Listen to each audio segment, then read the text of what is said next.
بسم الله الرحمن الرحيم طويل الشوق يبقى في اغترابي فقير في الحياة من الصحاب ومن يأمنك يا دنيا الدواهي تدوسين المصاحب في التراب. نحمده ونستعينه ونستغفره ونعوذ بالله من شرور أنفسنا ومن سيئات أعمالنا من يهده الله فلا مضل له ومن يضلل فلا هادي له وأشهد أن لا إله إلا الله وحده لا شريك له وأشهد أن محمدا عبده ورسوله. يا أيها الذين آمنوا اتقوا الله حق تقاته ولا تموتن إلا وأنتم مسلمون. يا أيها الناس اتقوا ربكم الذي خلقكم من نفس واحدة وخلق منها زوجها وبث منهما رجالا كثيرا ونساء واتقوا الله الذي تساءلون به والأرحام إن الله كان عليكم رقيبا. يا أيها الذين آمنوا اتقوا الله وقولوا قولا سديدا يصلح لكم أعمالكم ويغفر لكم ذنوبكم ومن يطع الله ورسوله فقد فاز فوزا عظيما. أما بعد فإن أصدق الحديث كتاب الله وخير الهدي هدي محمد صلى الله عليه وسلم وشر الأمور محدثاتها وكل محدثة بدعة وكل بدعة ضلالة وكل ضلالة في النار. வார்த்தைகளில் சிறந்தது வல்லவன் ரஹ்மானின் வார்த்தை என்றும் நடைமுறைகளில் சிறந்தது நபிகளார் ஸல்லல்லாஹு அலைஹி வஸல்லம் அவர்களுடைய வாழ்க்கை வழிமுறை என்றும் அவர்களுடைய வாழ்க்கை வழிமுறைகளுக்கு பின்னால் மார்க்கத்தில் புதிதாக புகுத்தப்பட்டவைகள் கர்மங்களிலே மிக மோசமானவைகள் பிதஅத்துகள். எல்லா பிதஅத்துகளும் வழிகேடுகள், எல்லா வழிகேடுகளும் மனிதனை நரகத்துக்கு செல்லும் என்று சொன்னவனாக சொற்பொழிவை ஆரம்பம் செய்கின்றேன்.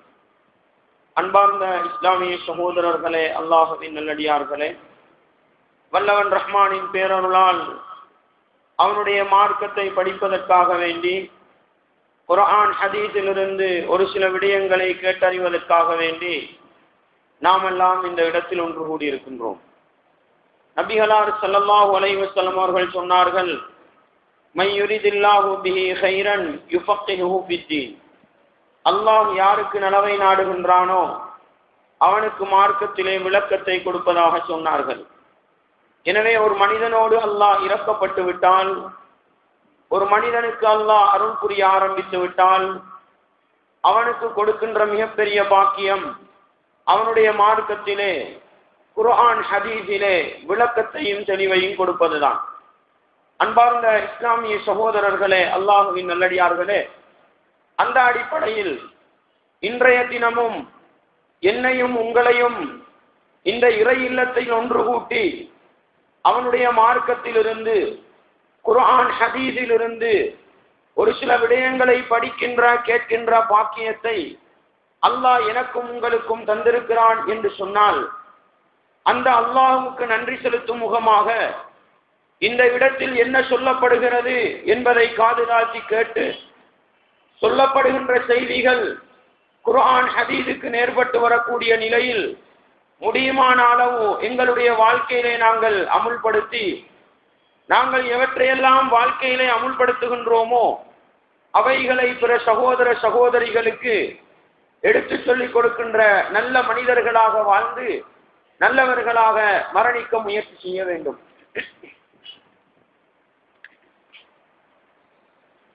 அன்பார்ந்த இஸ்லாமிய சகோதரர்களே, அல்லாஹ்வின் நல்லடியார்களே, சத்தியம் எதிர்க்கப்படுவது ஏன் என்ற ஒரு தலைப்பை இந்த இடத்தில் தேர்வு செய்து உங்களுக்கு ஒரு சில விடயங்களை தெளிவுபடுத்த ஆசைப்படுகின்றேன். அன்பார்ந்த இஸ்லாமிய சகோதரர்களே, அல்லாஹ்வின் நல்லடியார்களே, சத்தியம் எதிர்க்கப்படுவது ஏன் என்ற அந்த தலைப்பை இன்றைய தினத்தில் நான் தேர்வு செய்வதற்கு காரணம் என்னவென்று சொன்னால், இந்த இடத்தில் இன்றைய தினத்தில் பயான் செய்வதற்கு நான் நியமிக்கப்பட்டிருக்கவில்லை. நீங்களும் அறிந்திருக்கலாம், இந்த இடத்தில் பயான் செய்வதற்கு ஏற்பாடு செய்யப்பட்டிருந்தவர் இந்தியாவை சேர்ந்த அப்துல் பாசித் அல் புகாரி என்று சொல்லப்படுபவர். அன்பார்ந்தவர்களே, ஒரு அடிப்படை விடயத்தை நானும் நீங்களும் விளங்கிக் கொள்ள வேண்டும். இன்றைக்கு இலங்கையில் எத்தனையோ ஜமாத்துகள் இருக்கின்றன. தரீகா என்ற அமைப்பில் பல அமைப்புகள், காதிரியா, ஷாதிலியா, அப்படி எத்தனையோ தரீகா அமைப்புகள் இருக்கின்றன. அவர்களுடைய ஒவ்வொரு வருட நிகழ்வுகளுக்கும் அவர்களுடைய தங்கள்மார்களும் ஷேகுமார்களும் என்ன செய்கிறார்கள்? இந்தியா, யமன் இது போன்ற நாடுகளிலிருந்து, ஈரானிலிருந்து ஷியா குப்பைகள் எல்லாம் என்ன செய்யப்படுகிறார்கள்? முஸ்லிம்களின் பெயர்தாங்கிகளாக வரவழைக்கப்படுகிறார்கள்.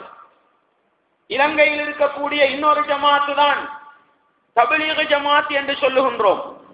அவர்களை பொறுத்தவரையில் அவர்களும் அவர்களுடைய நிகழ்வுகளுக்காக, அவர்களுடைய இஜ்திமாக்களுக்காக அவர்களுடைய ஷேகுமார்கள், அவர்களுடைய அமீர்மார்கள், அவர்களுடைய உஸ்தாதுமார்கள் வரவழைக்கப்படுகிறார்கள். அதற்கெல்லாம் அப்பால எந்த அறிவும் இல்லாமல், குர்ஆன் ஹதீஸை பற்றிய எந்த தெளிவுகளும் இல்லாமல், வெறுமனே தொழுகைக்கு அழைப்பதற்காக இலட்சக்கணக்கான ரூபாய்களை செலவழித்துக் கொண்டு வெளிநாடுகளிலிருந்து என்ன செய்கிறார்கள்? இந்த நாட்டுக்கு வரத்தான் செய்கிறார்கள். எதற்கு வருகிறார்கள்? அல்லாஹ்வுடைய மார்க்கத்தை போதிக்கவா, இஸ்லாத்தை தெளிவாக எடுத்துச் சொல்லவா, குர்ஆன் ஹதீஸை மக்களுக்கு சொல்லிக் கொடுக்கவா, கபர் வணக்கம் கூடாது என்று சொல்லவா, தாயத்து, தகடு, கத்தம் வாத்தியம், நீலாது, மௌலிது இந்த ஷிர்க்குகள் எல்லாம் கூடாது என்று சொல்வதற்காக வருகிறார்கள்? இல்லை. ஒவ்வொரு முஸ்லிமும் கட்டாயம் செய்ய வேண்டியது, செய்யாவிட்டால் அவனுக்கும் இஸ்லாத்துக்கும் தொடர்பில்லை என்கின்ற நிலையில் இருக்கக்கூடிய ஒரு அமலுக்கு அழைப்பதற்காக என்ன செய்கிறார்கள்? வந்து விட்டு போகிறார்கள். இதற்காக பயணம் போகலாமா? தொழுகைக்கு அழைப்பதற்காக இலட்சம் செலவழித்து இந்தியாவிலிருந்து வர வேண்டுமா? பாகிஸ்தானிலிருந்து வர வேண்டுமா? பங்களாதேஷிலிருந்து வர வேண்டுமா? அதுவும் மொழி தெரியாதவர்கள். அன்பார்ந்தவர்களே, மொழி தெரியாதவர்கள் வந்து பேசுகிறார்கள், அதுக்கு டிரான்ஸ்லேட் வேற பண்ண வேண்டுமா? அட, இப்படி வந்து தொழுகை கலைக்கணுமாப்பா? இலங்கையில் இருக்கிற ஆலிம்கள் இல்லையா? உலமாக்கள் இல்லையா? அட, தொழுகைக்கு வாண்டு ஒரு சாதாரண பொதுமகனுக்கு அழைக்க தெரியாதா? வெளிநாடுகளில் இருந்து வருகிற அளவுக்கு. அன்பார்ந்தவர்களே, இப்படி தப்லீக் ஜமாத்தை எடுத்துக்கொண்டாலும் வெளிநாட்டு தொடர்போடு தவா செய்து கொண்டிருக்கிறார்கள். அங்கிருந்து உலமாக்கள் வரவழைக்கப்படுகிறார்கள். மார்க்க அறிவில்லாதவர்கள் கூட என்ன செய்யப்படுகிறார்கள்? வரவழைக்கப்படுகிறார்கள். ஜமாத்தை இஸ்லாமி அன்பார்ந்தவர்களே, இந்தியாவிலிருந்து, பாகிஸ்தானிலிருந்து அவர்களுடைய அமீர்மார்கள், ஷேகுமார்கள் வரவழைக்கப்படுவதில்லையா? டிஏ ஆக இருக்கட்டும், அவர்களுடைய உலமாக்கள் வரவழைக்கப்படுவதில்லையா? அன்பார்ந்தவர்களே, காதியானிகள், ஷியாக்கள், போராக்கள், இப்படி எந்த ஜமாத்து, எந்த அமைப்பினர், எந்த கொள்கைக்காரர்களை எடுத்துக்கொண்டாலும் வெளிநாடுகளில் இருந்து தாராளமாக இலங்கைக்கு வந்து கொண்டுதான் இருக்கிறார்கள். ஆனால் இலங்கை வரலாற்றிலே அந்த ஜமாத்துகளை சார்ந்தவர்கள் யாராவது ஒருவர் இலங்கையிலிருந்து தன்னுடைய நாட்டுக்கு திருப்பி அனுப்பப்பட்டார் என்ற ஒரு தகவலை படித்திருக்கிறோமா? என்ற ஒரு செய்தி கேள்விப்பட்டிருக்கிறோமா? அல்லாஹு அக்பர், இதுவரைக்கும் கேள்விப்பட்டதில்லை. ஆனால் எல்லா ஜமாத்துகளை போன்று ஜம்மியத்துல் உலமாவின் மூலம் அனுமதிக்கப்பட்ட ஒரு ஜமாத், ஜம்மியத்துல் உலமாவின் மூலம் அனுமதிக்கப்பட்ட ஒரு ஜமாத் தௌஹீது ஜமாத். அந்த ஜமாத்துடைய உலமாக்கள் மாத்திரம் வருகிற பொழுது காபு கொள்ளப்படுகிறார்களே, அவர்கள் தன்னுடைய நாட்டுக்கு திருப்பி அனுப்பப்படுகிறார்களே, அதற்கு என்ன காரணம் என்பதை சிந்தித்து பார்த்துதான் சத்தியம் எதிர்க்கப்படுவது ஏன் என்ற ஒரு தலைப்பை உங்களுக்கு தெளிவுபடுத்த ஆசைப்படுகிறேன். அன்பார்ந்தவர்களே, இஸ்லாமிய சகோதரர்களே, அல்லாஹ் அல் குர்ஆனிலே சொல்கிற பொழுது சத்தியத்துக்கு ஒரு வரைவிலக்கணம் சொல்கிறான், சத்தியத்துக்கு ஒரு இலக்கணம் சொல்கிறான். அது என்ன இலக்கணம் தெரியுமா? وَكَذَلِكَ جَعَلْنَا لِكُلِّ نَبِيٍّ عَدُوًّا شَيَاطِينَ الْإِنسِ وَالْجِنِّ يُوحِي بَعْضُهُمْ إِلَى بَعْضٍ زُخْرُفَ الْقَوْلِ غُرُورًا. அல்லாஹ் சொல்லி காட்டுகிறான், நபியே இது போன்றுதான் ஒவ்வொரு நபிமாருக்கும் மனிதர்களில் இருந்தும் ஜின்களில் இருந்தும் நாங்கள் விரோதிகளை ஏற்படுத்தி வைத்தோம். யாரை பார்த்து அல்லாஹ் சொல்கிறான்? அன்பார்ந்தவர்களே, நானும் நீங்களும் இன்றைக்கு மார்க்கத்தை பேசுவோம், நாளைக்கு மார்க்கத்துக்கு முரணாக நடக்கலாம். நானும் நீங்களும் சுவனத்தை கொண்டு நன்மாராயம் சொல்லப்பட்டவர்கள் அல்ல, சுவனத்துக்காக முயற்சி செய்பவர்கள். அல்லாஹ் நரகத்தை விட்டும் எங்களை பாதுகாக்கட்டும். ஆனால் நபிமார்கள் என்பவர்கள் யார்? மனித சமூகத்திலிருந்து முத்துக்களாக அல்லாஹ் தேர்வு செய்தவன், சத்தியத்துக்கு என்று அனுப்பப்பட்டவர்கள். அந்த நபிமார்களுக்கு அல்லாஹ் சொல்கிறான், மனிதர்களிலும் ஜின்களிலும் உங்களுக்கு விரோதிகள் இருக்கிறார்கள். அவர்களோட பண்பு என்ன தெரியுமா? யூஹி பஅதுஹும் இலா பஅதின் சுஹ்ருஃபல் கௌலி குரூரா. பொய்யான செய்திகளை எல்லாம் அழகுபடுத்தி என்ன செய்வார்கள்? ஒருவருக்கொருவர் சொல்லிக் கொள்வார்கள். இந்த வசனத்தை உள்ளத்தில் ஆழமாக நிறுத்திக் கொள்ளுங்கள். என்னுடைய தலைப்பின் கடைசிக்கு இந்த வசனம் தேவைப்படும். அல்லாஹ் என்ன சொல்கிறான்? நபிமார்களுக்கு எதிராக வந்த அந்த ஷைத்தானிய சக்திகள், அந்த விரோதிகள் என்ன செய்வார்களாம்? ஒருவருக்கொருவர் பொய்யான செய்திகளை எல்லாம் அழகுபடுத்தி என்ன செய்வார்களாம்? அவர்களுக்கிடையில் பேசிக் கொள்வார்களாம். அன்பாண்டவர்களே, இஸ்லாமிய சகோதரர்களே, அதே போன்று அல்லாஹ் இதே செய்தியை இன்னொரு வசனத்திலும் சொல்கிறான். நபியே, உமக்கு முன்னிருந்தவர்களுக்கும் உமக்கு முன் வந்த நபிமார்களுக்கும் நாங்கள் விரோதிகளை ஏற்படுத்தித்தான் வைத்திருந்தோம். வக்கபாது ரப்பிக ஹாதியன் வனசீரா. உமக்கு உதவி செய்வதற்கு, நேர்வழி காட்டுவதற்கு அந்த அல்லாஹ் போதுமானவன் என்று அல்லாஹ் அல் குர்ஆனிலே சொல்லி காட்டுகிறான்.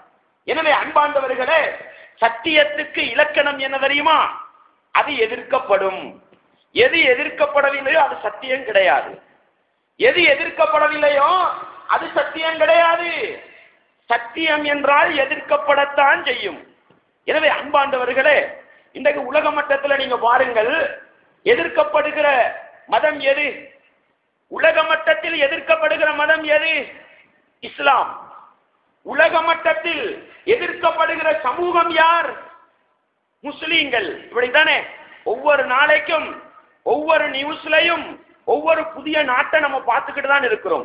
அங்க இருக்கிற முஸ்லீம்கள் படுகிற பாடு, அங்க இருக்கிற முஸ்லீம்களுக்கு செய்யப்படுகிற அநியாயம் பார்த்து கொண்டிருக்கிறோமா இல்லையா?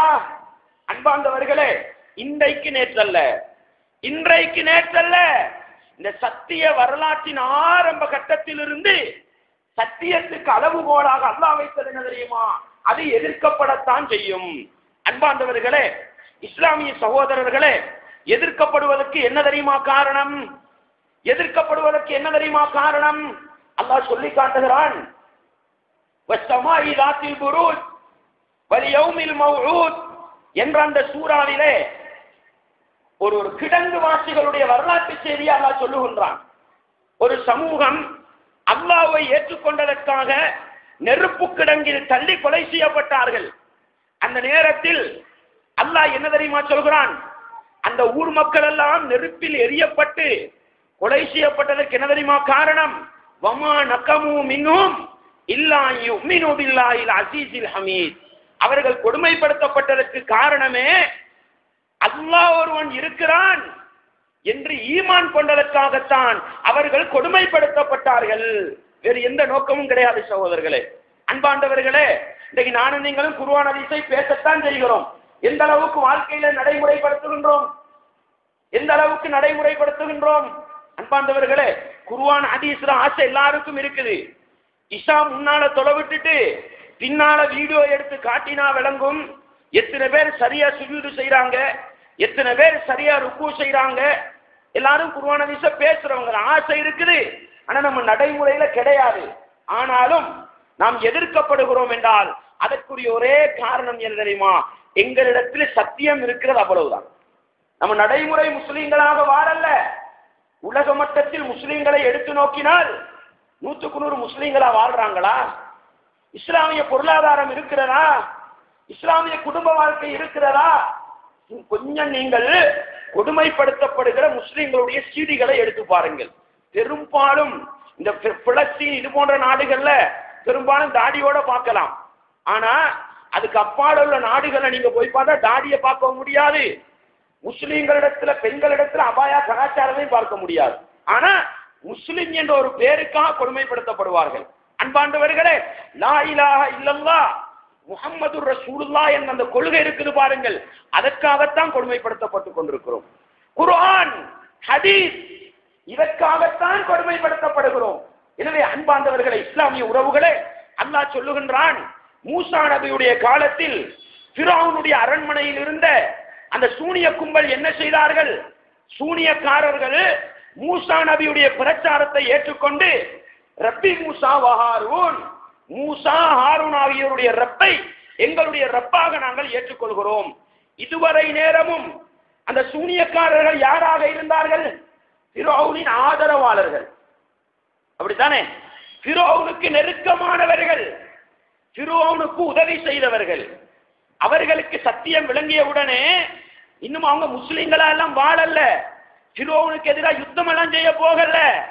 அப்பதான் அவர்களுடைய வாயால வருது, நம்ம மூசா ஹாரூனுடைய ரப்பை ரப்பாக ஏற்றுக்கொள். அவ்வளவுதான். அன்பார்ந்தவர்களே, அதற்காக ஃபிரௌன் சொன்னது என்ன தெரியுமா? உங்களை கை மாற்றி கால் மாற்றி நான் வெட்டுவேன், உங்களை சிலுவையில் அறைவேன் என்று சொன்ன பொழுது அவங்க என்ன தெரியுமா சொன்னாங்க? வமா தங்கிமு மின்னா இல்லா நாமன்னா பியாயாத்தி ரப்பினா. அல்லாஹு அக்பர். அன்றைக்கு மூசா நபியுடைய அந்த ஈமானிய சமூகம் ஃபிரௌனை பார்த்து சொன்னது என்ன தெரியுமா? நீ எங்களை ஏன் தெரியுமா கொடுமைப்படுத்துகிறாய்? நீ ஏன் தெரியுமா எங்களை கொடுமைப்படுத்துகிறாய்? இல்லா நாமன்னா பியாயாத்தி ரப்பினா. அல்லாஹ்வுடைய அத்தாட்சிகளை பார்த்து அவைகளை நம்பிவிட்டோம் என்பதற்காகத்தான் எங்களை கொடுமைப்படுத்துகின்றாய். அன்பார்ந்தவர்களை பாருங்கள், கொஞ்சம் சிந்தித்து பாருங்கள். ஃபிரௌனுக்காக பெரிய யுத்தம் செய்து பெரிய போராட்டம் நடத்தி இஸ்லாமிய வீரர்களாக இருந்திருந்து எதிர்க்கப்பட்டா கூட அதை நியாயம்னு சொல்லலாம், அப்படித்தானே? ஆனா இன்னும் அந்த கட்டத்துக்கு போகல. அவர்கள் ஒரு வார்த்தையே சொன்னார்கள், என்ன? நாங்க மூசா ஹாரூனுடைய ரப்பை ஏற்றுக்கொள்கிறோம், சத்தியத்தின் பக்கம் திரும்புகிறோம். அவ்வளவுதான் சகோதரர்களே. சத்தியம் வந்துவிட்டால் அதற்கு அடையாளம் என்ன தெரியுமா? எதிர்க்கப்படுவார்கள், கொலை செய்யப்படுவார்கள், ஊரை விட்டு விரட்டப்படுவார்கள், விமர்சிக்கப்படுவார்கள். எனவே அதைத்தான் அல்லாஹ் சொல்லி காட்டுகிறான். அவங்க அல்லாஹ் என்ன தெரியுமா கேட்டாங்க? ரப்பனா அஃப்ரிஜ் அலைனா ஸப்ரன் வ தவஃபனா முஸ்லிமீன். இறைவா, எங்களுக்கு ஆழமான பொறுமையை தந்து விடுவாயாக, ஆழமான பொறுமையை தந்து விடுவாயாக. வத்தவப்பனா முஸ்லிமீன், எங்களை முஸ்லிம்களாகவே மரணிக்க செய்து விடுவாயாக. அன்பார்ந்தவர்களே, இஸ்லாமிய சகோதரர்களே, கொஞ்சம் சிந்தித்து பாருங்கள். நபிமார்கள் சத்தியத்தின் அடையாளம். அந்த நபிமார்களுக்கு விரோதிகள் இல்லாமல் அல்லாஹ் அனுப்புவதில்லை. இப்ப சத்தியத்துக்கு அடையாளம் எது? விரோதிகள் இருக்க வேண்டும், அது விரோதிக்கப்பட வேண்டும், அது எதிர்க்கப்பட வேண்டும். அடுத்த கட்டம், ஒவ்வொரு கட்டத்திலும் ஈமான் கொண்ட அந்த சமூகம் எதிர்க்கப்படுகிறார்கள் என்றால் எதற்காக எதிர்க்கப்பட்டார்கள்? அல்லாஹ் ஒருவன் இருக்கிறான் என்று நம்பியதற்காக, ஈமான் கொண்டதற்காக. எனவே அல்லாஹ் ஒருவன் இருக்கிறான் என்பதுதான் சத்தியம் என்றால், லா இலாஹ இல்லல்லாஹ் என்பதுதான் சத்தியம் என்றால், அதற்கு அடையாளம் என்ன தெரியுமா? எதிர்க்கப்படுவதுதான். அன்பார்ந்தவர்களே, நம்ம என்ன நினைக்கிறோம் என்று சொன்னா, நமக்கு எதிர்ப்பு வரக்கூடாது, நமக்கு பிரச்சனை வரக்கூடாது, நமக்கு எந்த நெருக்கடியும் வரக்கூடாது, பஞ்சு மெத்தையில படுத்துக்கிட்டு இஸ்லாத்தை பின்பற்றணும். அன்பாண்டவர்களே, உண்மையான முஸ்லிம் ஒரு காலமும் அப்படி நினைக்க மாட்டான். ஏன் தெரியுமா? உங்களுக்கு தெரியும், கப்பாப் இப்னுல் அரத் ரலியல்லாஹு அன்ஹு எப்படிப்பட்டவங்க? கப்பாப் இப்னுல் அரத் ரலியல்லாஹு அன்ஹு எப்படிப்பட்டவங்க? ஆரம்ப கட்டத்தில் இஸ்லாத்தை ஏற்றுக்கொண்டு இஸ்லாத்துக்காக கடுமையாக கொடுமைப்படுத்தப்பட்டவர்கள். உமர் ரலியல்லாஹு அன்ஹு அவர்களுடைய ஆட்சி காலத்தில் என்ன செய்வாங்க தெரியுமா? மக்கா முஷ்ரிக்குகள் செய்த தண்டனைகளை, கொடுமைகளை பார்ப்பதற்காக கப்பாப் ரலியல்லாஹு அன்ஹுவை கூப்பிடுவாங்களாம். அழைத்து சொல்வார்களாம், கப்பாபே, அந்த மக்கா முஷ்ரிக்குகள் உங்களை கொடுமைப்படுத்தியதை கொஞ்சம் காட்டுங்கள் என்று சொல்வார்களாம். அடையாளம் என்ன தெரியுமா? தன்னுடைய மேலாடையை தூக்கி தன்னுடைய இடுப்பு பகுதியை காட்டுவார்களாம். அன்பாண்டவர்களே, முள்ளு தான் விளங்கும், முள்ளு தான் விளங்கும், சதையெல்லாம் இருக்காது. சுடுமணலில் படுத்தி வைக்கப்பட்டார்கள், நெருப்பு கங்குகளுக்கு மேலால் படுத்தி வைக்கப்பட்டார்கள். அந்த நெருப்புடைய சூட்டின் காரணமாக சதைகள் எல்லாம் அப்படியே உருகி வடிந்தன. இந்த கப்பாப், எந்த கப்பாப் சகோதரர்களே, நம்ம சும்மா நினைச்சிடக்கூடாது. உடம்புல சதை இல்லாம போற அளவுக்கு கொடுமைப்படுத்தப்பட்ட கப்பாப் ரலியல்லாஹு அன்ஹு யாருக்கிட்ட வாராங்க தெரியுமா? நபிகளாருக்கிட்ட வாராங்க. நபிகளார் ஸல்லல்லாஹு அலைஹி வஸல்லம் அவர்கள் அந்த அந்த கஅபத்துல்லாஹ்வுடைய நிழலுக்கு கீழே சாய்ந்து கொண்டிருக்கிறார்கள். வந்து சொன்னார்கள், அல்லாஹ்வின் தூதரே, மக்கா முஸ்ரிக்குகளுடைய கொடுமை தாங்க முடியவில்லை. யார் சகோதரர்களே? நானும் நீங்கள் இன்றைக்கு என்ன நினைச்சுக்கிட்டு இருக்கிறோம்? எங்களுக்கு எந்த பிரச்சனையும் வரப்படா, நாங்க உண்மை முஸ்லீம்கள், அப்படித்தானே? அந்த கப்பாப் ரலியல்லாஹு எப்படிப்பட்டவங்க? அல்லாஹ் அக்பர். இன்றைக்கு நம்ம படாத பல துன்பங்களையும் கஷ்டங்களையும் சகித்து கொண்டு அந்த நபித்தோட தான் வந்து சொல்றாங்க, எங்களால கொடுமையை தாங்க முடியல, அல்லாஹ் கிட்ட துவா கேட்க மாட்டீங்களா, எங்களுக்கு உதவி வாரத்துக்கு அல்லாஹ்ட துவா செய்ய மாட்டீங்களான்னு கேட்கும் பொழுது நபிகளார் என்ன தெரியுமா சொல்றாங்க? அந்த கொடுமைப்படுத்தப்பட்ட சாபியை பார்த்து சொல்றாங்க, நீங்க அவசரப்படுறீங்கப்பா. அல்லாஹு அக்பர். யாரை பார்த்து? யாரை பார்த்து? அந்த அல்லாஹ்வுடைய வேதம் அல் குர்ஆனை பத்த வைத்தார்கள். பேர்வளையிலே மிகப்பெரிய ஒரு லைப்ரரி, மககொட ஜும்மா பள்ளிக்கு பின்னால் பெரிய ஒரு லைப்ரரி. போனவர்கள் பார்த்தவர்களுக்கு தெரியும் அங்கிருந்த புத்தகங்களுடைய எண்ணிக்கையை. அவ்வளவு பெரிய லைப்ரரியும் என்ன செய்தார்கள்? போட்டு பத்த வைத்தார்கள். அல்லாஹு அக்பர். இந்த பெரிய அநியாயத்தை யாரப்பா செஞ்சது? மாற்று மத சகோதரர்கள் இலங்கை வரலாற்றிலே செஞ்சார்களா? நான் கேட்கிறேன். முஸ்லீம்களுக்கு எதிராக செஞ்சார்களா? இந்த அளவுக்கு பெரிய கொடுமையை முஸ்லீம்கள் நாங்கள் செய்கிறோமே, நாங்கள் சத்தியத்தில் இருப்பவர்களா? உண்மை முஸ்லீம்களா? ஏன் நாங்கள் மட்டும் எதிர்க்கப்படுகிறோம்? இந்த இலங்கை வரலாற்றிலே குர்ஆன் ஹதீஸை பேசுகின்ற தௌஹீத்வாதிகள், வஹாபிகள் என்று அடையாளப்படுத்தப்பட்டிருக்கிற நாங்கள் மாத்திரம் ஏன் எதிர்க்கப்பட வேண்டும்? அல்லாஹ் போதுமானவன். சத்தியத்துக்கு அடையாளம் எதிர்க்கப்படுவது, சத்தியத்துக்கு அடையாளம் எதிர்க்கப்படுவது. நபிமார்கள் எதிர்க்கப்பட்டார்கள், ஈமானிய சமூகம் எதிர்க்கப்பட்டது. எல்லாம் எதற்காக? வணக்கத்துக்கு தகுதியானவன் அல்லாஹ்வை தவிர வேறு யாரும் இல்லை என்று சொன்னதற்காக. இன்றைக்கு என்ன தெரியுமா நிலைமை? எல்லா முஸ்லிம் அமைப்புகளுக்கு மத்தியில் அல்லாஹ்வுடைய வேதம் அல் குர்ஆன், நபிகளாருடைய வாழ்க்கை வழிமுறை சுன்னா என்ற இந்த சத்தியத்தை இறுக்கி பிடிக்கின்ற ஒரே காரணத்துக்காகத்தான் இவ்வளவு பெரிய எதிர்ப்புகள். அன்பாண்டவர்களே, இஸ்லாமிய உறவுகளே, அத்தோடு நின்றதா? உங்களுக்கு தெரியும், சாதாரணமாக ஒரு 10 வருடம் 15 வருஷத்துக்கு முன்னால தர்கா டவுன் என்ற பிரதேசத்தில் பல உலமாக்கள் அடிக்கப்பட்டார்கள். ஒரு சில உலமாக்களுடைய கால்கள் பச்சை பச்சையாக முறிக்கப்பட்டன. எதற்காக சகோதரர்களே? எதற்காக? செய்தவர்கள் யார்? பர்மாவில் முஸ்லிம்களுக்கு அநியாயம் நடக்குதாம், கால் கையை முறிக்கிறாங்களாம். எல்லா முஸ்லிம்களும் கவலைப்படுறாங்களாம். கவலைப்படத்தான் வேண்டும். இதுதான் முஸ்லிம் சமூகத்துக்குள்ள இலக்கணம், சத்தியவாதிகளுக்குள்ள இலக்கணம். அடே, முஸ்லிம் அநியாயம் இழைக்கப்படுறான்னு கவலைப்படுற நானும் நீங்களும் ஒரு முஸ்லிமை அடிக்கலாமா? மார்க்கத்தை பேசுகிறான் என்பதற்காக அடிப்பதும் உதைப்பதும் தானா அதை விளங்கப்படுத்துற முறை? இஸ்லாம் அப்படி ஒன்றைத்தான் காட்டி தந்துச்சுதா? இஸ்லாம் விரோதிகளையே மதிக்க சொன்னதே. இஸ்லாம் விரோதிகளையே மதிக்க சொன்னது. சுமாமத் இப்னு உசால் ரலியல்லாஹு அன்ஹு யார்? இஸ்லாத்தின் மிகப்பெரிய விரோதி. நபிகளாருடைய முகத்தை பார்த்து சொன்னாரு, இந்த உலகத்தில் இந்த நிமிஷம் வரைக்கும் எனக்கு வெறுப்பான ஒரு முகம் என்றால் முஹம்மதே அது உங்களோட முகம்தான். இந்த உலகத்தில் இந்த நிமிஷம் வரைக்கும் எனக்கு வெறுப்பான ஒரு மார்க்கம் என்றால் அது இஸ்லாமிய மார்க்கம்தான் என்று சொல்லுகிற அளவுக்கு இஸ்லாத்தை எதிர்த்தவர். நபிகளார் என்ன செஞ்சாங்க? அவரை அழைத்து கொண்டு வந்து சத்தியத்தை தெளிவுபடுத்துவதற்காக பள்ளி தூண்ல கட்டி போட்டாங்க. பள்ளி தூண்ல கட்டி போட்டாங்க. எதுக்கு சகோதரர்? நபிகளாரு கால் கையை உடைக்க தெரியாமையா? ஆளை போட்டு கொல்ல தெரியாமையா? இல்ல. நபிகளார் ஆசைப்பட்டது என்ன தெரியுமா? அடி உதை அல்ல, அடி உதை அல்ல. ஒவ்வொரு மனிதனும் இஸ்லாத்துக்கு வர வேண்டும், ஒவ்வொரு மனிதனும் சத்தியத்தை தெரிந்து கொள்ள வேண்டும். அன்பாண்டவர்களே, அன்றைக்கு அப்படி அடித்தார்கள், உடைத்தார்கள் அந்த தர்கா டவுனிலே. உங்களுக்கு தெரியும், இன்று வரைக்கும் மறக்க முடியாது, மறுக்க முடியாது. திகனையிலே நடு ரோட்டிலே நடு ஜங்ஷனிலே என்ன செய்தார்கள்?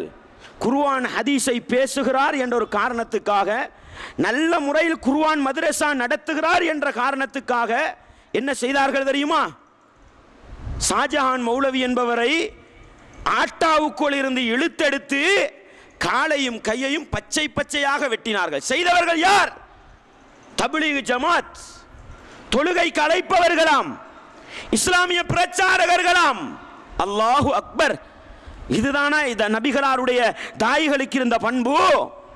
இதுதானா சத்தியத்தை பிரச்சாரம் செய்தவர்களுக்கு இருந்த பண்பு? அன்பாண்டவர்களே, இன்று வரைக்கும் நீங்கள் ஷாஜஹான் மௌலவியை பார்க்கலாம், விரல்கள் சிலது இழுபட்டதாக பார்க்கலாம். ஒரு கையிலே எந்த வேலையும் செய்ய முடியாத அளவுக்கு அந்த கை பலம் குறைந்து போயிருப்பதை பார்க்கலாம். எப்படி தெரியுமா வெட்டினாங்க? அன்பாண்டவர்களே, மூதூரிலிருந்து முஸ்லீம்கள் விரட்டி அடிக்கப்படுகிறார்கள். அந்த நேரத்தில் முஸ்லீம்களோடு ஒரு எல்டிடியை சார்ந்த ஒரு தீவிரவாதி என்ன செய்கிறார்? இஸ்லாமிய ஆடை அபாயாவை அணிந்து கொண்டு பெண்களோடு வீற்றிருந்தார். அந்த நேரம் நீங்க கேள்விப்பட்டிருப்பீர்கள். அபாயா அணிந்து கொண்டு என்ன செய்தார்கள் தெரியுமா? முஸ்லிம் பெண்களோடு வீற்றிருந்த அந்த விரோதி கையும் மையுமாக பிடிக்கப்பட்டார். அந்த நேரத்தில் நம்ம எல்லாம் சேர்ந்து கடுமையாக என்ன செஞ்சோம்? ஏண்டா அபாயாவை போட்டு சீரழிக்கிறீங்கன்னு பேசினோம். அப்படித்தானே அன்பாண்டவர்களே? உங்களுக்கு தெரியும், இந்த கொழும்பு பிரதேசத்தில் இருக்கக்கூடிய சமீப காலத்தில் கொலை செய்யப்பட்ட ஒரு பாத்தாளோக்கு அங்கத்தவர் முஸ்லிம்களுடைய ஆடை அணிந்த நிலையில் கைது செய்யப்பட்டார். கேள்விப்பட்டவர்கள் பட்டிருப்பீர்கள். இதெல்லாம் பார்க்கும் பொழுது கோபம் வந்தது. அப்படித்தானே அன்பாண்டவர்களே?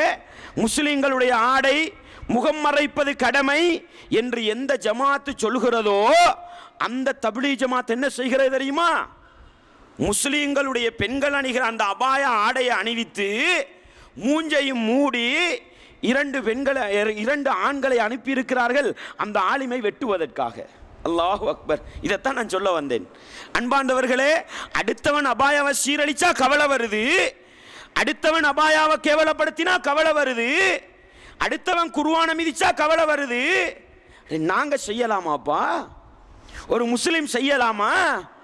ஒரு ஆலிமுக்கு மாற்று மத சகோதரர்கள் அடித்தா எவ்வளவு கோபம் வருது.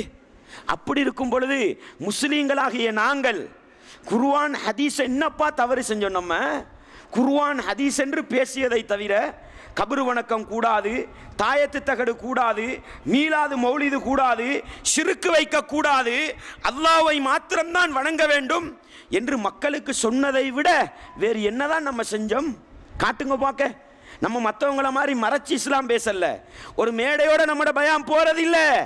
நம்மளுடைய பேச்சுக்கள் எல்லாம் சீடிகள் வடிவத்திலும் இன்டர்நெட்டுகளிலும் வெப்சைட்டுகளிலும் பாதுகாத்து வைக்கப்பட்டிருக்கிறதே.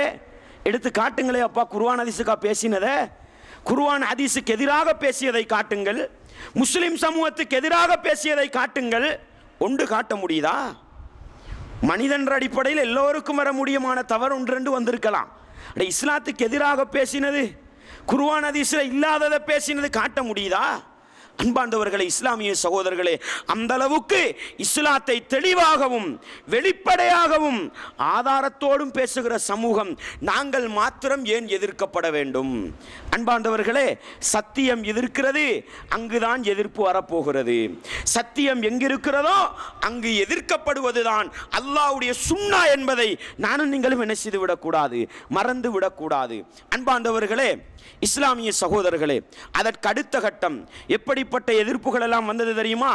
உங்களுக்கு தெரியும், இஸ்லாத்துக்கு எதிரான ஒரு கும்பல் முஸ்லிம்களுடைய பள்ளிகளை காவு கொள்கிறது, முஸ்லிம்களுடைய பள்ளிகளை குறைக்க வேண்டும், முஸ்லிம்களுடைய பள்ளிகளை இல்லாமலாக்க வேண்டும் என்று போராடுகிறது. அது அவர்களுக்கு சரி. ஏன்? இலங்கை ஒரு பௌத்த நாடு என்றால் அவர்கள் போராடுவது ஓரளவு நியாயமா இல்லையா? ஓரளவு நியாயமா இல்லையா? ஆனாலும் இலங்கையில் பரக்கத்தா பள்ளிகள் இருக்கத்தான் செய்கிறது. ஆனால் ஊருளுக்கு நாங்களும் குர்ஆன் ஹதீஸை பேச வேண்டும், எங்களுக்கும் சத்தியத்தை சொல்ல ஆசை இருக்கிறது எங்களுக்கும் பள்ளி கட்டுறதுக்கு ஒரு இடம் தாங்கப்பாண்டு பெரிய பள்ளியில் போய் அங்கீகாரம் கேட்டால் தாரீங்களா? நான் கேட்குறேன். இலங்கையில் இருக்கக்கூடிய எல்லா ஊர்லையும் ஒவ்வொரு பள்ளி தான் இருக்குதா? கண்டியில் ஒரு பள்ளி தான் இருக்குதா? அக்கூர்ணையில் ஒரு பள்ளி தான் இருக்குதா? மாதம்பையில் ஒரு பள்ளி தான் இருக்குதா? கொழும்புல இந்த தெமட்ட கொடையில் மருதானையில் ஒரு பள்ளி தான் இருக்குதா? பக்கத்துக்கு பக்கத்து பள்ளி இருக்கு இல்லையா? நீங்கள் போய் பாருங்க, சாஹிரா ஸ்கூலுக்கு பக்கத்தில் வலது பக்கத்தில் ஒரு பள்ளி, இடது பக்கத்தில் ஒரு பள்ளி. வர முடியாதா? கொழும்பு பெரிய பள்ளியை போய் பாருங்க, பெரிய பள்ளிக்கு வலது பக்கத்தில் ஒரு பள்ளி ரிஃபாய் தரீக்காட, இடது பக்கத்துக்கு போனால் 4-5 பள்ளி, காதரியா, சாதரியா, நக்ஷபந்தியா, எல்லா பள்ளியும் இருக்குது. அடே பள்ளி வர முடியாதா? 2-3 பள்ளிகள் வந்தா இலகுவாக தொழுகிற மக்கள் அதிகரிக்க மாட்டார்களா? அட எல்லாருக்கும் பள்ளி கட்ட அனுமதி கொடுப்பீங்க. குர்ஆன் ஹதீஸக்காரன் தண்ட சொந்த சல்லியில கஷ்டப்பட்டு கட்டுறதை காட்டி கொடுக்குறீங்களே அப்பா, எந்த அளவுக்கு தெரியுமா கேவலம்? எந்த அளவுக்கு தெரியுமா முஸ்லிம் சமூகத்தில் கேவலம்? உங்களுக்கு தெரியும், அன்றாதபுரத்தில் நான் நினைக்கிறேன் நியூ பஸ் ஸ்டாண்ட், நீ புதுசாக பழசா ஞாபகம் இல்லை, புதிய பஸ் ஸ்டாண்ட் நினைக்கிறேன். அதுக்கு பின்னே தானே தௌஹீத் சென்டர் இருக்குது, என்ஐசி. அந்த பள்ளி மாஷா அல்லாஹ் குர்ஆன் ஹதீஸுக்கு கீழே இயங்குது. ஒரு ஜும்மாவுக்கு போனால் 500 பேர் 600 பேர் 1000 பேர் வராங்க. அந்த பள்ளி எப்படி தெரியுமா காட்டி கொடுக்குறாங்க? இது சட்டப்பூர்வம் இல்லாமல் கட்டப்பட்டது அப்படின்னு யாருக்கிட்ட தெரியுமா காட்டி கொடுக்குறாங்க? அல்லாஹு அக்பர். எந்த சமூகம் பள்ளிகளை குறைக்க வேண்டும் என்று துடிக்கிறதோ அந்த சமூகத்துக்கு லெட்டர் எழுதி அனுப்புறாங்க, இந்த பள்ளி உடைக்கப்பட வேண்டும். இல்லையா அன்பார்ந்தவர்களே, இஸ்லாமிய சகோதரர்களே, அக்குரணையிலே ஒரு 2 மாசத்துக்கு இடையில நடந்த ஒரு நிகழ்வு. குர்ஆன் ஹதீஸை பேசுகிற சமூகம் ஒரு ஜும்மா பள்ளியை உருவாக்க வேண்டும், குர்ஆன் ஹதீஸை ஹயாத்தாக்க வேண்டும் என்று அங்க போய் நின்றா என்ன நடக்குது தெரியுமா? அல்லாஹு அக்பர். வேலியே பயிரை மேய்கிறது என்று சொல்லுவாங்க, வேலியே பயிரை மேய்கிறது என்று சொல்லுவாங்க. மார்க்கத்தின் காவலர்கள் அந்த உலமாக்கள், சுமாரா நான் நினைக்கிறேன் 100,000 உலமாக்கள் இருக்கும். ரோட்டில் இறங்கி ஆர்ப்பாட்டம், பள்ளி கட்ட விட மாட்டோம், பள்ளி கட்ட விட மாட்டோம். கிராம சேவகர்கள் லெட்டர், இதை அனுமதிக்க கூடாது. அல்லாஹு அக்பர். இது யாரு செய்யற வேலைப்பா இது? நான் கேட்கிறேன். வமன் அத்லமு மிம்மன் மனஅ மசாஜிதல்லாஹ் அன் யுذ்கர ஃபீஹா இஸ்முஹு வஸஆ ஃபீ ஹராபிஹா. அல்லாஹ் அல் குர்ஆனிலே கேட்கிறான், அல்லாஹ்வுடைய மாளிகைகள், அல்லாஹ்வுடைய மாளிகைகள், அதை தடுப்பவனை விட பெரிய அநியாயக்காரன் இருக்கிறானா? அதை தடுப்பவனை விட பெரிய அநியாயக்காரன் இருக்கிறானா? அந்த பள்ளியை சீரழிப்பவனை விட கொடுமைக்காரன் இருக்கிறானா? இந்த வேலையை யாரப்பா செய்யறது? ரவுடிகள் செய்றாங்களா? சமூகத்தில் கெட்டவர்கள் செய்றாங்களா? பள்ளி நிர்வாகிகளும் உலமாக்களும் தப்லீக் ஜமாத்துக்காக குரல் கொடுப்பவர்களும். அல்லாஹ் அக்பர். ஆச்சரியமாக இருக்குது. ஒரு கபரை உடைக்கிறதுக்கு இந்த அளவு போராடி இருப்பீங்களா? ஒரு கந்தூரியை நிப்பாட்டுறதுக்கு இந்த அளவு போராடி இருப்பீங்களா? அந்த அளவு கூட தேவையில்லப்பா, அந்த அளவு கூட தேவையில்ல. உங்களோட பள்ளி நிர்வாகங்கள் இருக்கிறாங்களே, சிகரெட்டு விற்கிறவங்க, தாடி வலிக்கிறவங்க, வட்டி எடுக்கிறவங்க, படசீடி விற்பனை செய்யறவங்க, இவர்களுக்கு எதிராகவாவது போராட்டம் நடத்தினீங்களா? ஒன்றும் தேவையில்ல. ரிசானா நவீக் வெளிநாடு சென்றால், சீதன கொடுமையின் காரணமாக சென்றால், அப்படித்தானே? அப்படித்தானே? அந்த சீதனத்துக்கு எதிராகவாவது இந்த அளவு போராடுறீங்களாப்பா? நான் கேட்கிறேன். ஆனா எதுக்கு போராடுறீங்க? ஒரு பள்ளி கட்ட விடக்கூடாது, குர்ஆன் ஹதீஸை பேச விடக்கூடாது. அன்பாண்டவர்களே, இஸ்லாமிய உறவுகளே, இப்படி முஸ்லீம்களே கோடாரி காம்புகளாக முஸ்லீம்களை அழிப்பதற்கு துணையாக குர்ஆன் ஹதீஸின் வரலாற்றை மாற்றி அமைப்பதற்கு துணை போகிறார்கள் என்று சொன்னால், இந்த முஸ்லீம்களுக்கும் இஸ்லாத்தின் பொது விரோத கும்பலுக்கும் இடையில் என்ன வித்தியாசம் இருக்கிறது? அன்பாண்டவர்களே, இதையும் தாண்டி வந்தால் எங்களுக்கு பள்ளிகள் வேண்டாமப்பா, புது பள்ளி வேண்டாம். உங்களோட ஊரோட நம்ம போறோம், நீங்க நடத்துற 4 ஜும்மால 2 ஜும்மாவை தாங்க நாங்க குர்ஆன் ஹதீஸின் அடிப்படையில் நடத்துறோம்டா. அன்பாண்டவர்களே, தரோணுமா இல்லையா? தரோணுமா இல்லையா?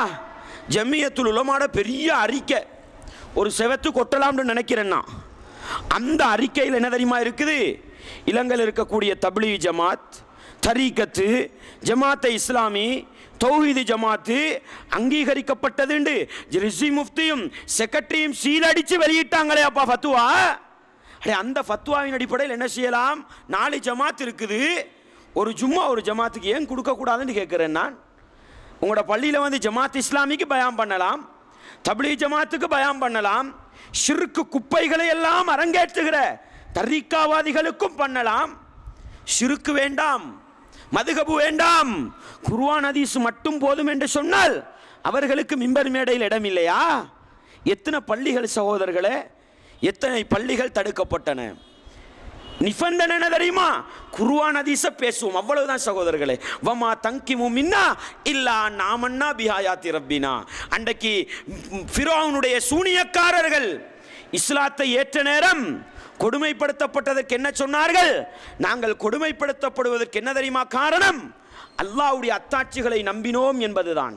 வமா நகமு மின்ஹும் இல்லா யுமினு பில்லாஹில் அஸீஸில் ஹமீத்.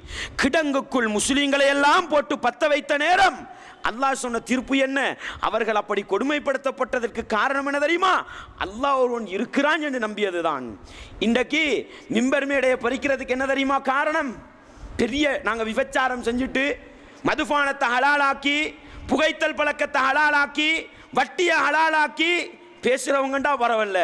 இதற்கெல்லாம் வெளிப்படையாக போராடுற ஜமாத் யார் தெரியுமா?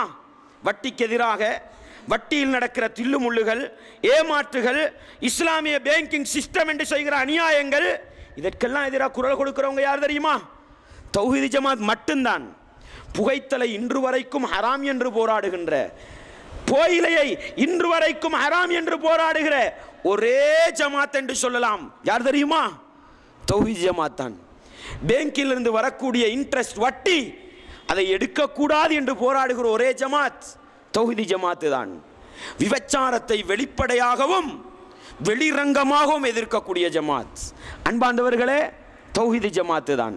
இப்படி படம் பார்ப்பதாக இருக்கட்டும், நாடகம் பார்ப்பதாக இருக்கட்டும், டிவி கலாச்சாரம், யூடியூபில் பாவம் பார்க்கிற கலாச்சாரம், இதற்கெல்லாம் போராடுகிற ஒரு ஜமாத்து தெரியுமா? ஒத்த காலில் நின்று போராடுற ஜமாத்துனா தௌஹீது ஜமாத் தான். இவங்களுக்கு என்ன செய்யலாம்? ஜும்மா தரையில என்ன தெரியுமா? அவங்க சொன்னாங்களே அல்லாஹ் இருக்கிறான்னு சொன்னதுதான் காரணம். குர்ஆன் ஹதீஸ் மட்டும் போதும்னு சொல்றதுதான் காரணம் இந்த தடைகளுக்கெல்லாம். இல்லையா சகோதரர்களே?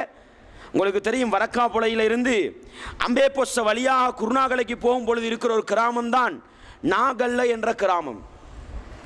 நாகல்ல என்ற கிராமம். அந்த கிராமத்திலே பாதை ஓரத்தில் பெரிய ஒரு ஜும்மா பள்ளி, ஊருக்குள்ளுக்கு சின்ன ஒரு தக்கியா. அங்க இருக்கிற குர்ஆன் ஹதீஸை நேசிக்கிற சகோதரர்களுடைய ஆசை என்ன தெரியுமா? நினைச்சா இன்றைக்கு பள்ளி கட்டலாம், நாளைக்கு பள்ளி கட்டலாம், பெரிய பிரச்சனை அல்ல. பள்ளியில வச்ச கோரிக்கை என்ன தெரியுமா? உண்டோ உங்களோட பள்ளியில எங்களை சேர்த்துக்கங்க, அங்க நடக்கிற பித்அத்து கந்தரியெல்லாம் நிப்பாட்டுங்க, நம்ம பள்ளியோட நிக்கிறோம். இல்லண்டா உங்களுக்கு ஒரு ஜும்மா பள்ளி இருக்குது, எங்கட வேலை வெட்டியை செய்யறது உங்களோட தக்கியாவை தாங்க. அல்லாஹு அக்பர். இதை விட சமூக ஒற்றுமையை யாரப்பா விரும்புவா? நான் கேட்கிறேன், இதை விட ஒற்றுமையை யாரப்பா விரும்புறது? இந்த ரெண்டையும் உங்களை செய்ய முடியாதா? எங்களை நிம்மதியா இருக்க விடுங்க, எங்களை முஸ்லிமா வாழ விடுங்க. இதுக்கு கூட விடுறாங்களான்னு கேட்கிறேன் நான். இதுக்கு கூட விடுறாங்களா? போலீஸ்ல எத்தனை கம்ப்ளைண்ட், போலீஸுக்கு எத்தனை தகவல். ஆச்சரியமா இருக்குது சகோதரே. யார் இந்த அட்டகாசங்களையும் அநியாயங்களையும் செய்வது? அன்பாண்டவர்களே, இப்படி சத்தியம் என்பது இலங்கை வரலாற்றை எடுத்துக்கொண்டால் நாம் பழச சொல்லலை. ஏன் தெரியுமா? பழச மீட்டுறதுல பெரிய அர்த்தம் கிடையாது. சமீபம் ஒரு 5 வருஷத்துக்கு நடந்ததை தான் நான் உங்களுக்கு சொல்றேன், மறக்கக்கூடாதுன்றதுக்காக. அன்பாண்டவர்களே, இந்த அளவு குர்ஆன் ஹதீஸை பேசுகிறோம் என்ற ஒரு காரணத்துக்காக, ஷிர்க் பித்அத் வேண்டாம் என்ற ஒரு காரணத்துக்காக எதிர்க்கப்படுகிறோமே சகோதரர்களே. இதையெல்லாம் தாண்டி வந்து எதிர்ப்பு எந்த அளவு நிற்குது தெரியுமா? ஏதோ வெளிநாடுகளிலும் மார்க்கத்தை பேசுறவங்க இருக்கிறாங்க, குர்ஆன் ஹதீஸை பேசுறவங்க இருக்கிறாங்கன்னு வெளிநாடுகளிலிருந்து உலமாக்களை கொண்டு வந்தா நம்ம மற்ற ஜமாத்துகளை மாதிரி உருது பேசுற உலமாக்கள் கொண்டு வரல, பங்காளி மொழி பேசுற உலமாக்கள் கொண்டு வரல.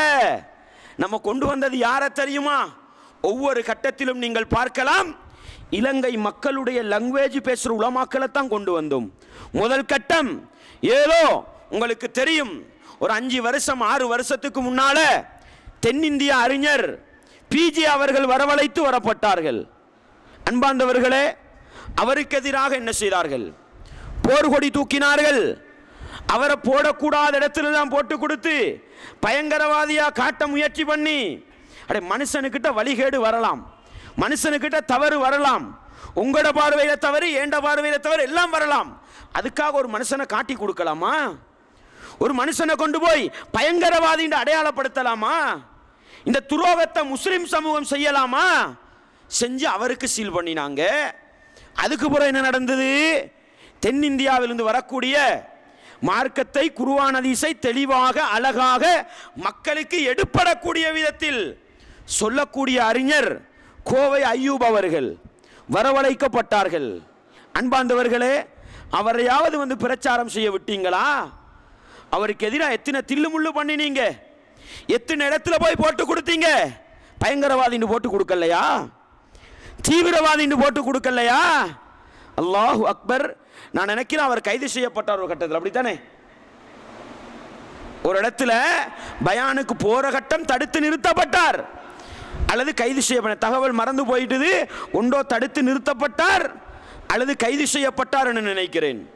அன்பார்ந்தவர்களே, அவரும் சீல் குத்தப்பட்டு என்ன செய்யப்பட்டார்? திருப்பி அனுப்பப்பட்டார். அன்பார்ந்தவர்களே, மாற்று மதத்தவர்களுக்கு மத ஒப்பீட்டு ஆய்வை செய்து உலக மட்டத்தில் தப்லீக் ஜமாத் செய்ததா? ஜமாத்தை இஸ்லாமி செய்ததா? எந்த ஜமாத்து செஞ்சதுங்க?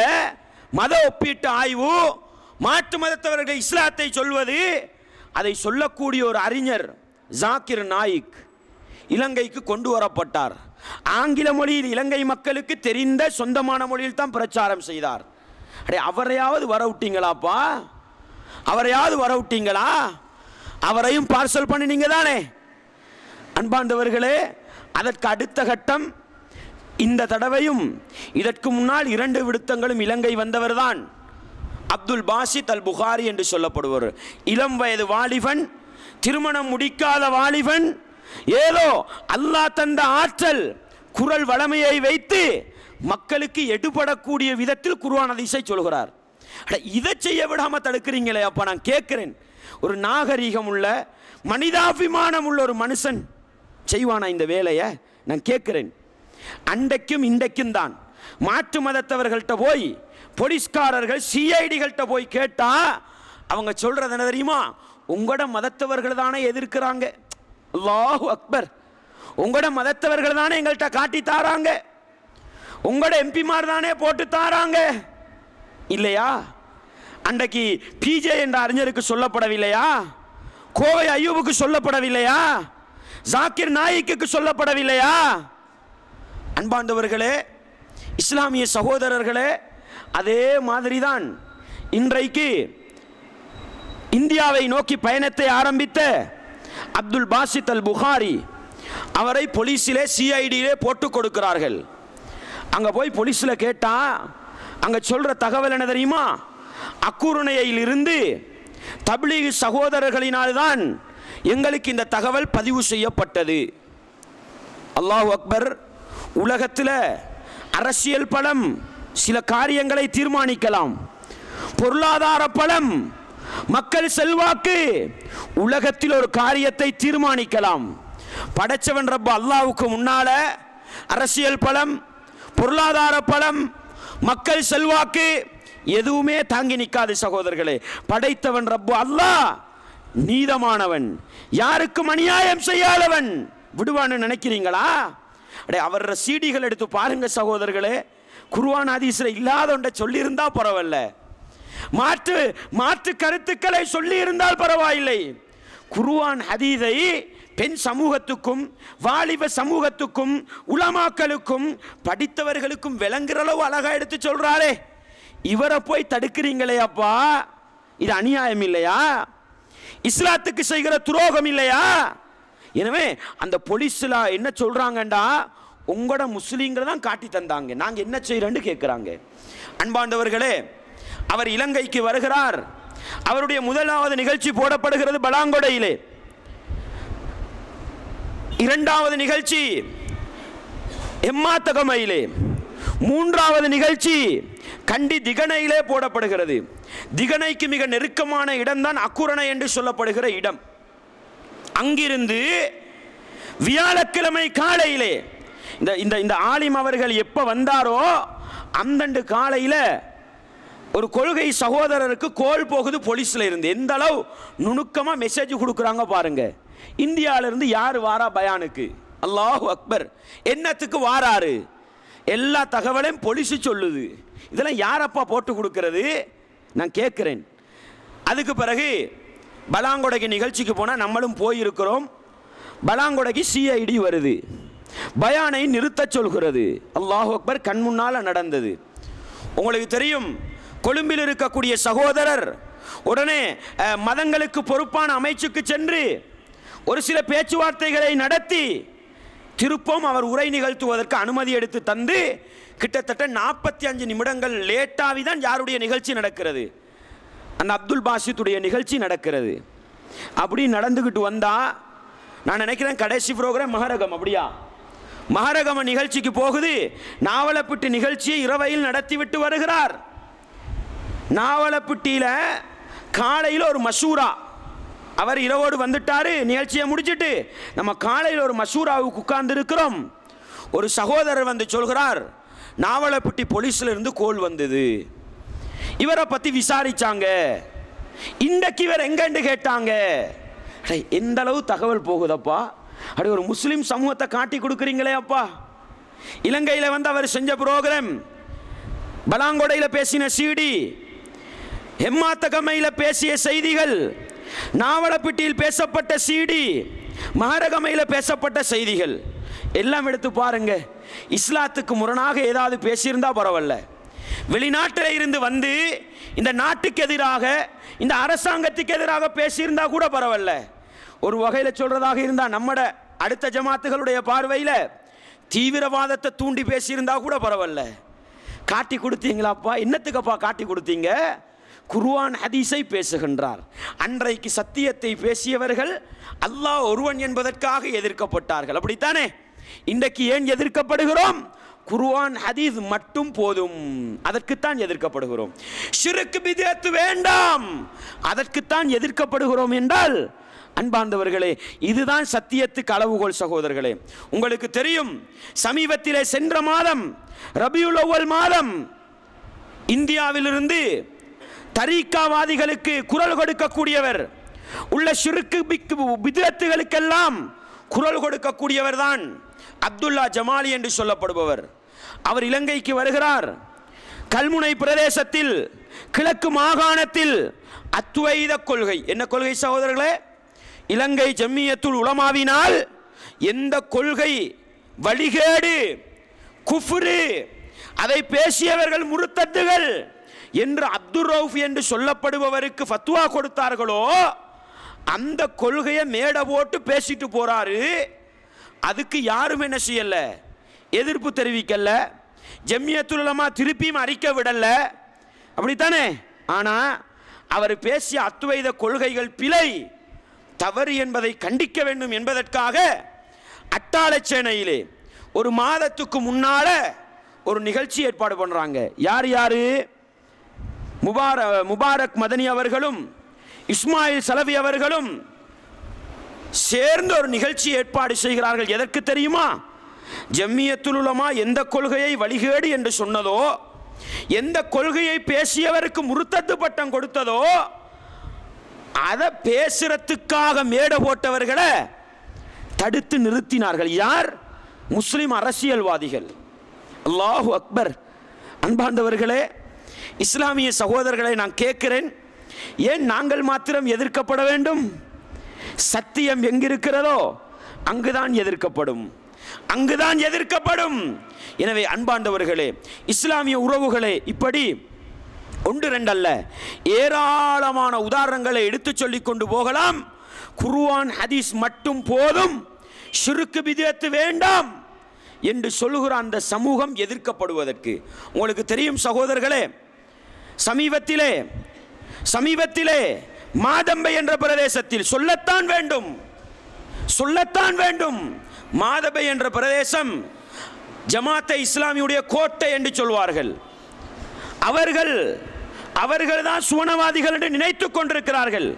உள்ள பித்அத்துகளுக்கெல்லாம் வக்காலத்து வாங்குவார்கள், ஷிர்க்குக்கெல்லாம் வக்காலத்து வாங்குவார்கள், சமூகத்துக்கு எந்த பிரச்சனைக்கும் போராட்டம் நடத்த மாட்டார்கள், முஸ்லிம்களுக்கு எவ்வளவோ அநியாயம் நடந்தது ரோட்டுக்கு இறங்க மாட்டார்கள், அமீர் ஒரு அறிக்கை விட மாட்டார், ஒன்றும் பேச மாட்டாங்க. அன்பார்ந்தவர்களே, எஸ்எல்டிஜே ஏதோ அவர்கள் சரிபில்ன்றது ரெண்டாவது. அவர்கள் ஒரு ஜும்மா நடத்தினா அடே முறையா தடப்பா, முறையா போ. ஜும்மா நடத்துகிற தொழுகிற சமூகத்தோடு அடிச்சு அவர்களுடைய இடத்தை நொறுக்கி எந்த இதுக்கும் போராட்டம் நடத்தாத ஒரு சமூகம் ரோட்டுக்கு இறங்கி என்ன பள்ளி அப்பிட்டேப்பா. அல்லாஹு அக்பர். அன்பார்ந்தவர்களே, இதுதானாப்பா முறை? நான் கேட்கிறேன், இதுதானா நாகரீகம்? அஹ்லாக்கு பேசுகின்ற, ஊரொற்றுமை பேசுகிற, மத நல்லிணக்கம் பேசுகிற ஜமாத்துக்கு இதுதானா அழகு? அடே தவறா, வழிகேடா?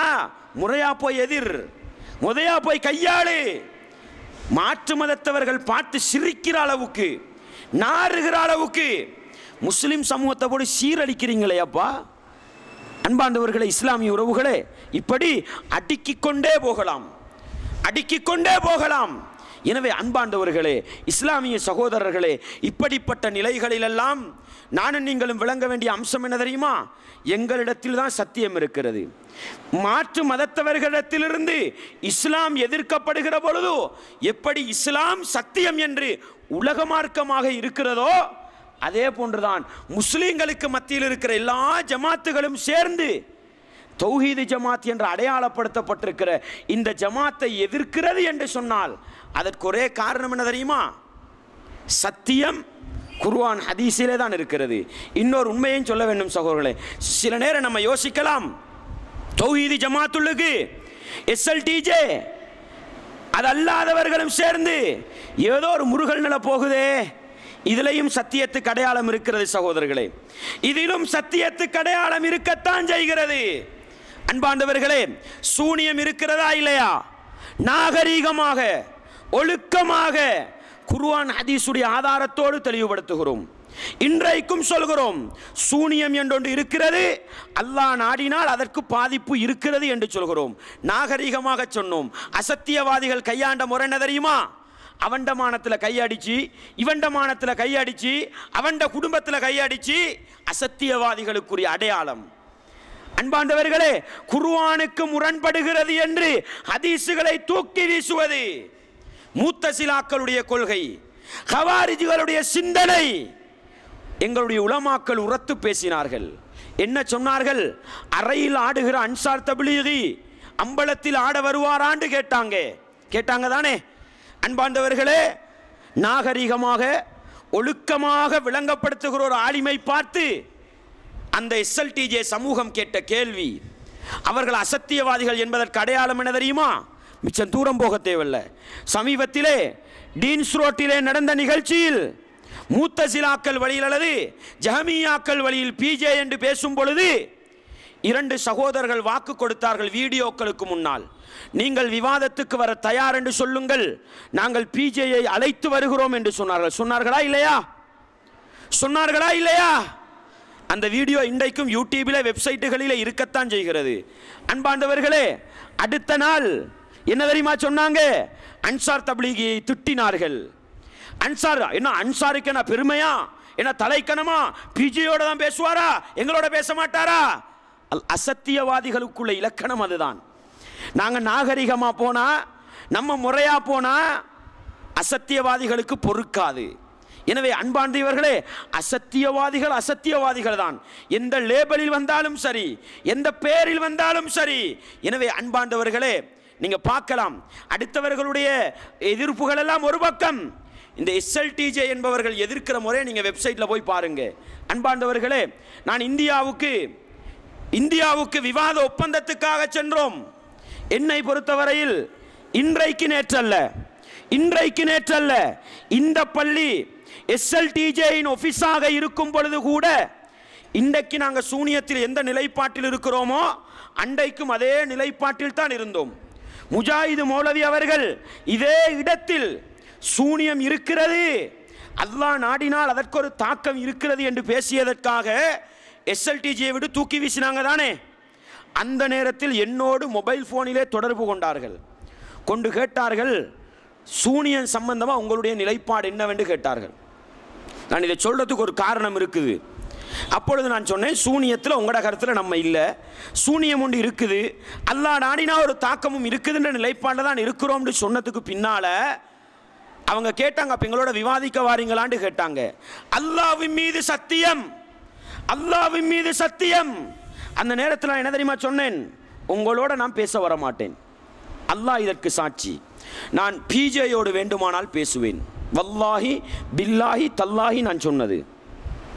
அதற்கு பிறகு பிஜே அவர்களுக்கும் டிஎன்டிஜேயினருக்கும் கிறிஸ்டியானிகளுக்கும் இடையில் ஒரு விவாத ஒப்பந்தம் நடந்தது. நான் சத்தியவாதிகள் அசத்தியவாதிகள் அடையாளப்படுத்த வாரேன், அதுக்கு தான் இதை சொல்கிறேன். அந்த விவாதத்துக்கு இலங்கையிலிருந்து எஸ்எல்டிஜே சார்பாக ஒரு குரூப் போனாங்க. போகிற நேரம் வல்லாஹி பில்லாஹி தல்லாஹி என்னோடு டெலிஃபோன் கால் போட்டு பேசினார்கள். என்ன பேசினாங்க தெரியுமா? மௌலவி, நீங்கள் பிஜேயோட பேச தயார்னு சொன்னீங்க தானே, நாங்கள் இந்தியாவுக்கு போகிறோம் வாங்க, எங்களோட டிக்கெட் செலவில் வாங்கன்னு கூப்பிட்டாங்க. வல்லாஹி நான் சொன்னேன், உங்களோட செலவில் எனக்கு வர முடியாது, இந்த நேரத்தில் எனக்கிட்ட வாரத்துக்கு டிக்கெட் எடுக்கிறதுக்கு சல்லியும் இல்லை, ரெண்டாவது என் மனைவிக்கு இரண்டாவது குழந்தை கிடைக்கிறதுக்கு எனக்கு வரவும் முடியாது, வேறொரு சந்தர்ப்பம் பார்ப்போம்னு அந்த கட்டத்தில் அல்லாஹ் மீது சத்தியமாக நான் சொன்னேன். சொல்லி சந்தர்ப்பம் ஒன்று கிடைக்குது, ஏதோ அல்லாஹ் யாருக்காவது சத்தியத்தில் தெளிவை தரட்டும்னு தான் போய் நாங்கள் பிஜேயை கூப்பிட்டோம். இதெல்லாம் வேற சகோதரர்கள், அதை சொல்ல வரல. நம்ம அண்டைக்கும் எதை சொன்னோமோ அதைத்தான் இன்றைக்கும் போய் பிஜேட முன்னால் என்ன செஞ்சோம், டிஎன்டிஜே ஆஃபீஸுக்கு போய் பிஜேயை கூப்பிட்டோம், விளக்கம் தாங்கண்டு.